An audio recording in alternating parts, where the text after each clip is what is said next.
여러분 안녕하세요. 이번 시간은 지난 시간에 이어서 우리가 탄수화물의 섭취와 건강에 대해서 네 번째 시간을 갖고 있습니다. 복습한다는 차원에서 탄수화물의 섭취와 건강에 관련된 질환을 먼저 짚고 넘어가겠습니다. 하다가 말았는데요. 충치, 고지혈증, 당뇨병, 유당불내증, 개실증 5가지 대표적인 탄수화물에 관련된 질환이 있는데요. 우리가 하나하나 알아봤었죠. 첫 번째가 충치이고, 충치는 치아 표면의 pH가 5.5 이하일 때 시작되는 게 이 충치인데요. 탄수화물은 입안에 서식하는 박테리아를 텍스트린으로 만들어서 플라그를 형성하고 산을 생성해서 치아 표면의 pH를 4까지 떨어뜨리기 때문에 충치가 활동하기 좋은 여건을 만들기 때문에 충치가 된다. 긍정적인 효과가 있는 자일리톨에 대해서도 알아봤습니다. 기억을 하실 겁니다. 두 번째 질환으로서는 고지혈증인데요. 다잉의 혈당은 중성지방의 합성에 이용돼서 혈중 중성지방의 농도를 높임으로써 고지혈증, 결국 나중에는 동맥경화를 가져온다라고 배웠습니다. 세 번째는 당뇨병인데요. 공공의 적, 당뇨병이 되면 혈당이 만성적으로 170mg 이상으로 높아지는 것을 우리가 당뇨병이라고 했습니다. 당뇨병에 관련된 정의에 관련된 질환도 영상을 통해서 봤고요. 계속 이어서 네 번째 관련된 질환, 유당불내증에 대해서 알아보겠습니다. 자, 이 유당불내증은 우유를 소화하지 못하는 증상을 유당불내증이라고 하는데, 제 와이프도 그렇고 40이나 50대 이후에는 우유가 언제부터인가 소화되지 않는 그런 증상이 유당불내증인데요. 우유를 못 마시는 유당불내증, 속 편하게 먹을 방법이 없을까? 근데 유당불내증의 내용에 대해서 그림으로 설명되어 있습니다. 유당불내증은 유당분해 효소가 부족해서 대장 내에서 탈이 나는 증상인데, 전 세계 기준으로 성인 인구의 75%가 유당 소화가 어렵다고 합니다.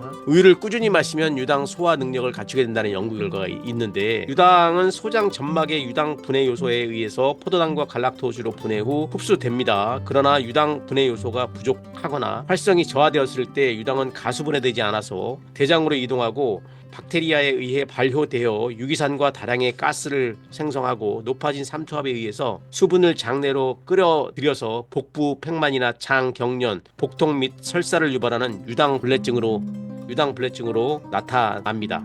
이 유당불내증은 일종의 소화불량증이라고 불리우는데요. 선천적인 경우가 있는데 이것은 영아의 경우입니다. 후천적인 경우가 성인들을 우리가 후천적이라고 할 수 있는데, 이런 것 외에도 2차적으로 나타날 수 있습니다. 2차적이라는 얘기는 뭐 장을 절제했다든지 수술을 통해서 벌어지는 것이 2차적이죠. 그래서 선천적, 후천적, 2차적으로 나누어집니다. 유당불내증이. 우유는 될 수 있으면 천천히 소량으로 따뜻하게 다른 음식과 함께 이용한다면 어느 정도 유당불내증을 막을 수 있습니다. 꼭꼭 씹어서 먹거나 다른 음식과 섞이게 되면 소화 흡수가 용이하겠죠. 유당에 대한 내성이 증가하기도 하기 때문에 점점 조금씩 우유의 양을 늘려가는 방법도 좋은 방법이라고 합니다. 유당은 유산으로 발효시킨 요구르트나 치즈 등을 이용하는 것도 좋은 방법이겠죠.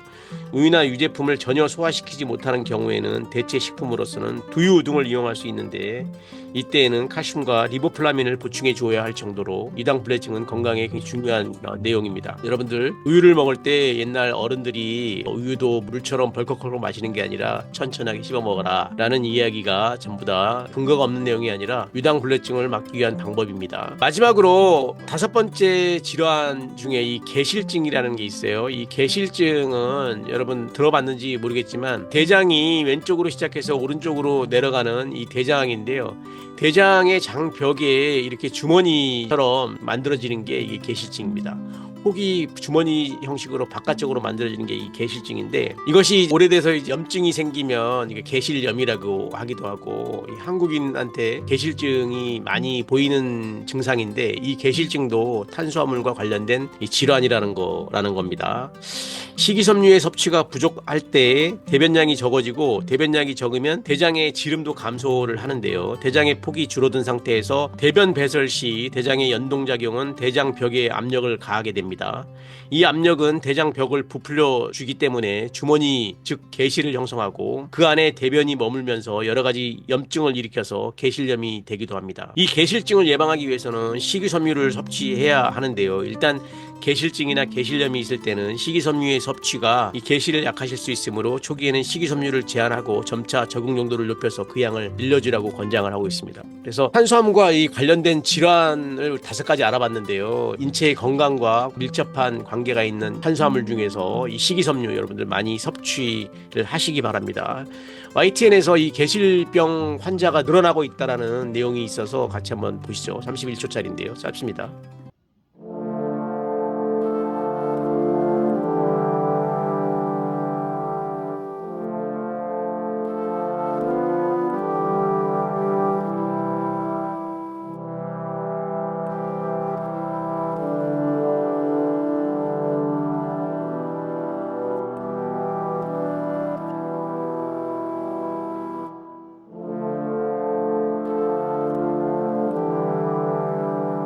네, 일반 상식에 도움이 많이 되는 영상이었습니다. 여러분 삶의 질을 높이기 위해서 개실증을 비롯해서 식이섬유 많이 섭취해서 건강하시기 바랍니다. 그러면 다음으로 넘어가서 탄수화물의 섭취 실태에 대해서 알아보겠습니다. 대한민국 사람들은 우리 주변에 있는 사람들은 탄수화물을 어떻게 섭취하고 있는가 이런 통계를 통해서 우리가 알아봤는데요. 한국인의 영양소 섭취 비중 중에서 탄수화물을 놓고 봤을 때 영아에서부터 75세 이상까지의 나이를 보면서 여러분의 평균 나이 19세에서 29세를 보면 남자가 57%의 탄수화물을 여자가 59%의 비중을 차지해서 섭취를 하고 있다라는 게 이제 2013년도부터 2017년도까지 국민 건강 영양 조사 자료인데요.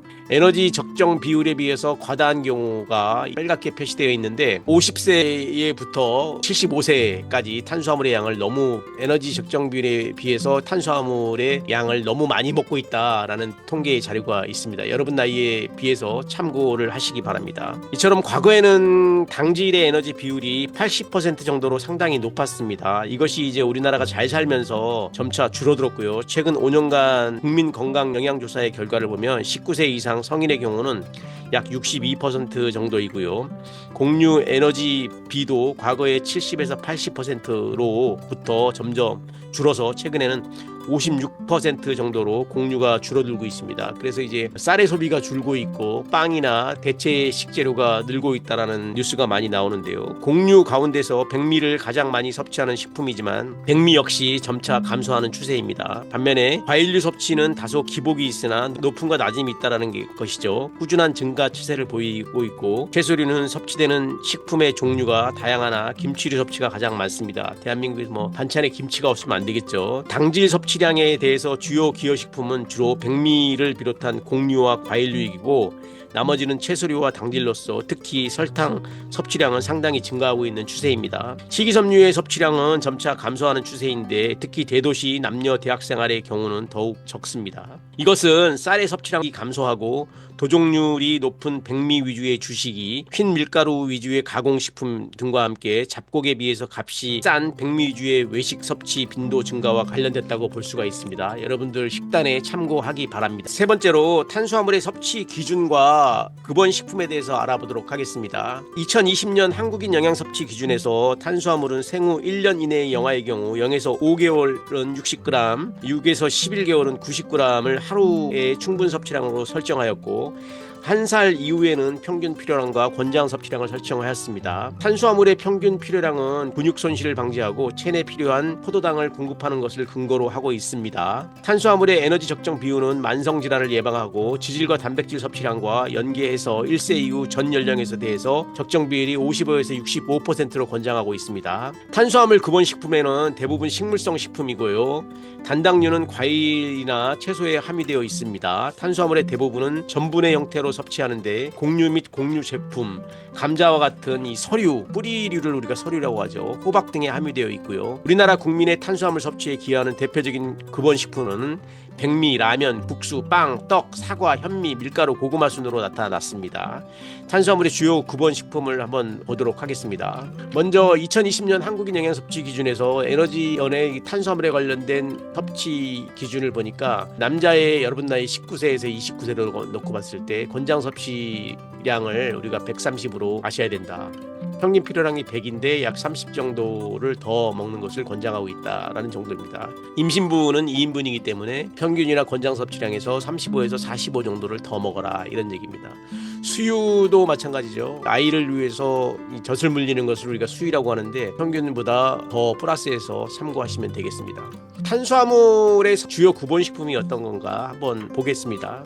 이 탄수화물은 제가 공부를 해보니까 이게 자연식품이냐 아니면 가공이냐 이런 차이도 우리가 봐야 된다고 봅니다. 먼저 자연적인 탄수화물을 놓고 봤을 때는 이게 쌀이죠. 네, 쌀밥이 가장 대표적인 탄수화물의 공급원이라고 하는데요. 한 공기가 65g 정도가 되고요. 고구마도 탄수화물이 높습니다. 70g 정도, 감자도 27g, 사과에도 탄수화물이 있습니다. 그리고 바나나, 귤, 당질이 탄수화물의 원천이 되기 때문에 우유, 옥수수, 배추김치에도 탄수화물이 들어있다. 가공류인데요. 대표적으로 고탄수화물류인 음식은 라면이죠. 라면의 한 그릇이 우리가 백미보다 한 그릇보다 높은 73g의 탄수화물이 있는데 라면은 탄수화물보다도 나트륨 함량이 위험하기 때문에 음식이라고 치지 않죠. 식빵이 한 조각이 46g, 콜라도 30g의 탄수화물이 들어있습니다. 크래커가 70g. 콜라는 이제 작지만 몽다리가 여기 밀가루도 그렇지만 설탕이 많이 들어가 있기 때문에 고탄수화물이다. 이렇게 이해하시는 초콜릿, 사탕, 햄버거요, 피자, 짜장면 이런 것이 가공의 탄수화물이다 라고 생각을 하시면 되겠습니다. 탄수화물의 주요 구본식품을 놓고 보니까요, 순위를 보니까 2017년 국민건강영양조사 식품별 섭취량과 식품별 함량을 데이터로 봤을 때 탄수화물 주요 구본식품 상위 30위를 보니까 백미, 라면, 국수, 빵, 떡, 사과, 현미, 과자, 밀가루, 고구마, 보리, 찹쌀, 배추김치, 설탕, 우유가 탑 15에 올라와 있다라는 얘기입니다.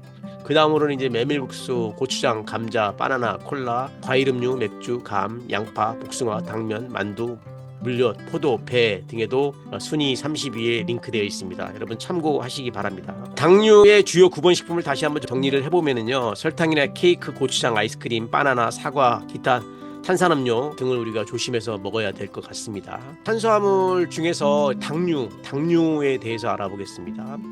이 당류는 2018년 국민건강통계 자료에 의하면 우리나라 1세 이상의 당류 1일 섭취량은 60.2g인데요. 19세 이상 성인 섭취량은 59.2g이고요.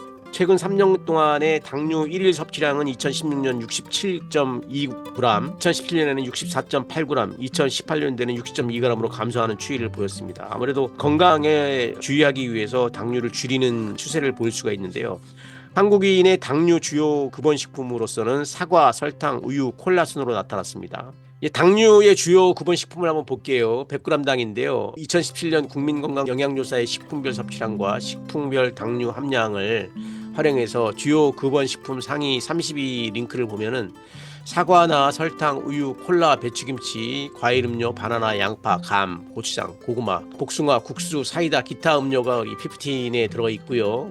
아이스크림, 참외, 포도, 케이크, 가당 오렌지 주스, 빵, 요구르트, 호상인데 이 호상은 떠먹는 요구르트를 우리가 호상이라고 합니다. 초콜릿, 귤, 수박, 불고기, 쌈장, 커피 믹스, 배, 양배추 등이 순위 30위 안에 들어가 있는 당류의 주요 구본 식품입니다. 여러분 참고해 주시기 바랍니다. 다음으로는 식이섬유인데요. 식이섬유는 2020년 한국인 영양 섭취 기준에서도 충분 섭취량이 12g 정도이고요. 그대로 지금 유지하고 있는데 우리나라 사람들의 사망 원인 구조가 선진국형으로 바뀌기 전에는 다시 얘기하면 심혈관 질환이나 암, 당뇨병 등에서 만성 퇴행성 질환이 주요 사인이 되지 않던 1960년대 말이나 1970년대 초에 식이섬유 평균 섭취량을 식이섬유에 대한 충분 섭취량으로 했습니다. 성인의 경우에는 식이섬유의 충분 섭취량이 남자 성인 기준 19세에서 64세는 30g이고요. 하루 65세 이상은 하루에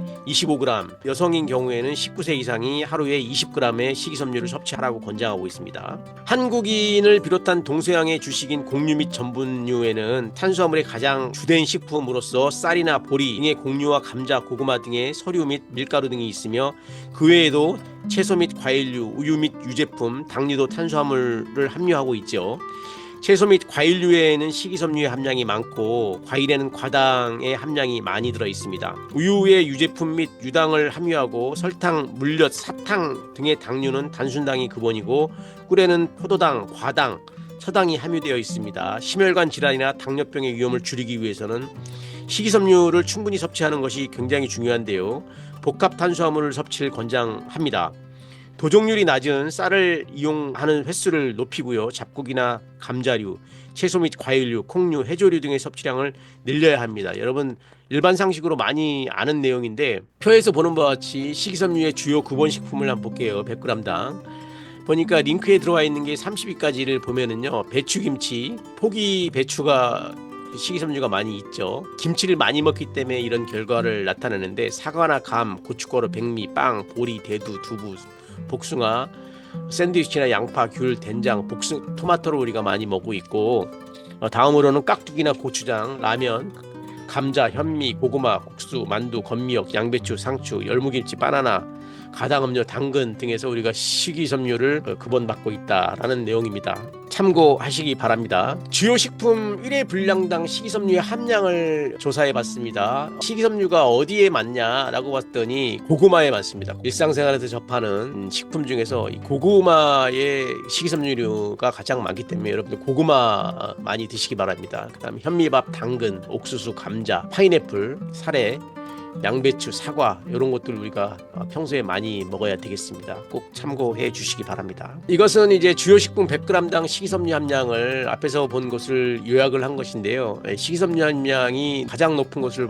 놓고 봤으니까 마른 김에 많이 들어있더라. 마른 김도 우리가 잘 챙겨 먹어야 될 것 같습니다. 그래서 이거는 g당 34%를 가지고 있기 때문에 마른 김이나 미역에 식이섬유가 많이 있습니다. 당근, 배추김치, 옥수수, 고구마, 양배추, 파인애플, 사과, 감자, 현미밥, 쌀밥.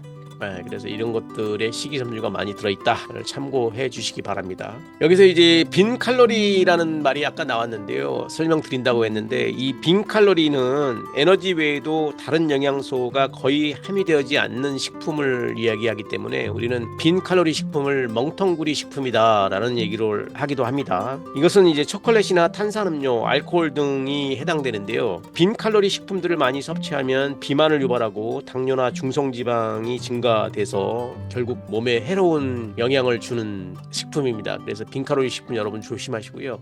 될 수 있으면 좀 안 먹어야 되겠습니다. 빈칼로리 식품을 알아봤습니다. 다시 얘기하면 사진에서 보는 사탕이고 그다음에 맥주, 그다음에 콜라, 그다음에 초콜릿, 그다음에 알코올류가 우리가 빈칼로리 식품이라고 할 수가 있습니다. 참고해 주시기 바랍니다. 그러면은 알코올에 대해서 알아보려고 하는데요. 알코올은 칼로리와 어떤 관계가 있을까요? 알코올은 탄수화물과 어떻게 영향을 주고 또 건강과 어떻게 영향을 줄까요? 우리가 알코올이 몸에 나쁘다라는 인식은 다 갖고 있지만 이 중독성을 가진 사람이 상당히 많죠. 알코올은 위에서 20%가 흡수된다라고 소화 과정에서 우리가 배웠는데요. 1분 내에 뇌로 도달되기 때문에 알코올은 뇌를 마비시키는 나쁜 빈 칼로리 식품이다 라고 우리가 배웠는데요. 알코올은 소화 과정이 필요하지 않기 때문에 공복 시 위장으로 순식간에 20%가량이 직접 흡수되어 1분 내에 뇌에 도달하게 됩니다. 그러나 식후와 같이 식품이 위장 내에 있을 경우에는 알코올 흡수가 지연됩니다. 그래서 될 수 있으면 알코올을 드실 때는 안주와 함께 먹어라, 천천히 먹어라 이런 이야기를 하는데 우리가 빈속에 알코올을 먹으면 맛이 있듯이 참 지키기가 어려운 내용 같습니다. 위는 알코올 탈수소 효소에 의해서 알코올을 아세트알데히드로 분해하는데요. 여성은 남성보다 이 효소가 적기 때문에 소량의 음주에도 쉽게 취하기 때문에 여성 같은 경우에는 남성과 술 싸움을 안 씁니다. 체질 자체가 다르다는 얘기죠. 이처럼 위에서 흡수되지 않는 대부분의 알코올은 혈액을 따라서 간으로 운반되기 때문에 간의 알코올 탈수소 효소에 의해서 아세트알데히드가 되고 아세트알데히드는 다시 아세트알데히드 탈수소 효소에 의해서 인체에 무해한 아세테이트가 되어서 혈액에서 이산화탄소와 물로 분해됩니다. 따라서 알코올 대사가 진행될수록 지방이 합성돼서 지방간이나 간경화로 이어지고 중간 생성물인 아세트알데히드가 축적돼서 간세포에 손상을 줍니다. 그래서 알코올을 많이 드시는 분은 간에 관련된 질환으로 결국 사망하게 되죠. 알코올은 1g당 7칼로리의 에너지를 공급한다라고 우리가 배웠죠. 4497 다 기억하실 겁니다. 에너지 외에는 다른 영양소가 전혀 없는 빈 칼로리 식품이다. 즉 멍텅구리 식품이다. 이것이 알코올이기 때문에 해당 에너지만큼의 식품 섭취가 감소되는 것이고요. 다른 영양소의 흡수와 대사를 방해하기 때문에 알코올은 백해 무해하다. 이거는 결과를 이야기할 수가 있겠습니다. 그래서 알코올 대사가 진행될수록 지방이 합성돼서 지방간이나 간경화로 이어진다. 또 중간생물인 아세트알데히드가 축적돼서 간세포 손상을 발생하기 때문에 알코올은 백해 무익이다. 이런 이야기입니다. 그러면은 마지막으로 술이 간 질환에 영향을 미치는 요인에 관련된 영상을 2분짜리인데 이거 한번 보고 넘어가겠습니다. 궁극적으로 이제 술을 잘 드시는 분과 술을 못 마시는 분의 차이는 알코올 분해 효소의 차이입니다. 그래서 알코올 분해 효소가 더 많고 활성화되어 있는 분 같으면 술이 빨리 분해가 되기 때문에 알코올의 1차 대사산물인 아세트알데히드에 의한 안면 홍조 현상이 훨씬 더 적게 나타나고 또 있다 하더라도 빨리 없어지는 그런 양상을 보이게 되는 겁니다.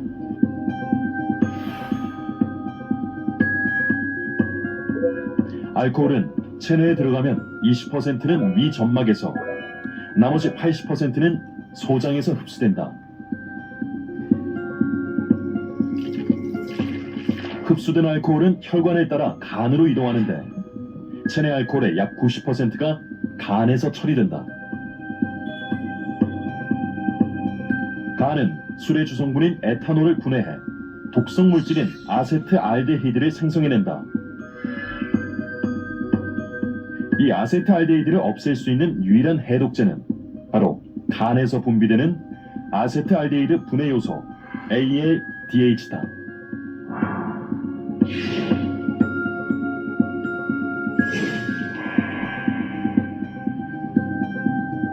그런데 이 ALDH가 선천적으로 잘 분비되지 않는 경우 독성 물질인 아세트알데히드가 체내에 오래 머물며 각종 부작용을 유발하는데 흔히 혈관이 확장되어 얼굴과 전신이 붉어지거나 두통, 가슴 두근거림으로 나타난다. 한마디로 이야기한다면 1급 발암물질입니다. 그래서 머리끝부터 발끝까지 여러 가지 악영향을 미칩니다. 예를 들어서 뇌에 있는 그 뇌신경세포를 억제하기도 하고요. 간에서 간 대사에 영향을 미쳐서 지방간, 간염, 간경화를 일으킬 수도 있고 또 혈관의 그 탄력성을 떨어뜨려서 동맥경화를 일으킬 수도 있습니다. 알코올은 실제로 조금만 섭취해도 체내에서 암을 유발할 수 있다. 음주량이 소량만 늘어도 암으로 인한 사망률은 22%까지 증가하는 것으로 나타났다. 네, 유익한 영상이었습니다. 무섭기도 한데요. 이 알코올이 나쁘다라고 객관적으로 지적을 해주는 영상이었습니다.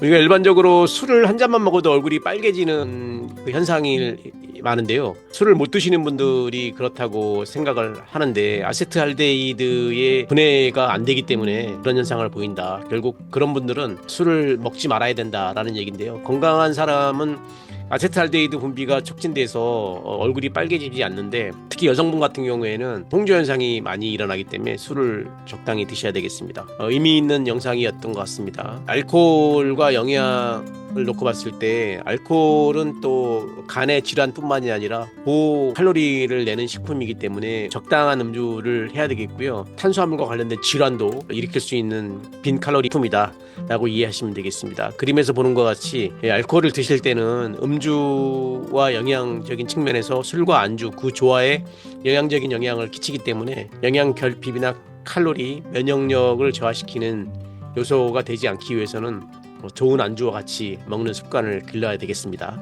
이번 시간에 그 3장 탄수화물의 강의 요약을 해보겠습니다. 5대 영양소 중에 하나, 탄수화물, 단백질, 지질, 비타민, 무기질, 이 5대 영양소 중에 하나인 첫 번째인 탄수화물에 대해서 알아봤습니다. 강의 내용을 정리해서 보면은요, 탄수화물의 정의나 분류에 대해서 알아봤고요, 탄수화물의 소화나 흡수와 운반, 그 다음에 대사에 관련돼서 알아봤습니다. 그 다음에 탄수화물과 체내 기능, 탄수화물의 체내 기능에 대해서도 알아봤고요. 섬유소의 체내 기능, 마지막으로 탄수화물의 섭취와 건강에 대해서 알아봤습니다. 매우 유익한 시간이었고요. 건강하고 유익한 삶을 살아가기 위해서 도움이 많이 되는 강의의 내용이라고 생각을 합니다. 여러분 탄수화물의 내용을 토대로 해가지고 건강한 생활을 영위하시기 바랍니다. 자, 수업 받느라 수고했습니다. 다음 시간에 뵙겠습니다. 감사합니다.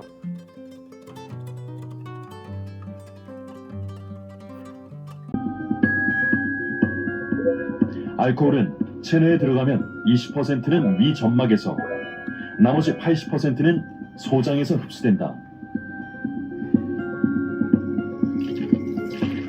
흡수된 알코올은 혈관을 따라 간으로 이동하는데 체내 알코올의 약 90%가 간에서 처리된다. 간은 술의 주성분인 에탄올을 분해해 독성 물질인 아세트알데히드를 생성해낸다.